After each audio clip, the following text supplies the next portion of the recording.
এই সেদিন পর্যন্ত ভেবেছি সব ঠিক হয়ে যাবে, কবে কখন কেমন করে কিভাবে ঠিক হবে, এবং সত্যি সত্যি কি ঠিক হবে, এবং ঠিক না হলেই বা কি হবে সে বিষয়ে অবশ্য কোনো চিন্তা করিনি, কোনো ধারণাও ছিল না।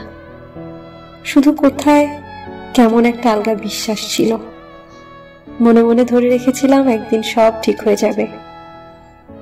আমলকি গাছের ভেতর থেকে কোনো কোনো রাতে যেরকম ঝিরিঝিরি বাতাস ও বাতাসের শব্দ আসে, যেভাবে লেবু পাতা ছিঁড়ে হাতে খসলে এক হারিয়ে যাওয়া অরণ্যের গন্ধ ভেসে আসে, যেভাবে খুলখুলির এলোমেলো বাসায় ডিমের ভেতর বেরিয়ে আসে চড়ুইয়ের ছানারা তাদের মাকে চিচি করে ডাকে, যেভাবে ভুল ঠিকানায় চিঠিও একদিন কোথাও না কোথাও কারো না কারো কাছে পৌঁছে যায়, যেভাবে একটা ক্ষীণ ভরসা ছিল এই সেদিন পর্যন্ত, যেভাবে এসব ঘটে, এসব ঘটে যায়, সেইভাবে একদিন সব ঠিকঠাক হবে।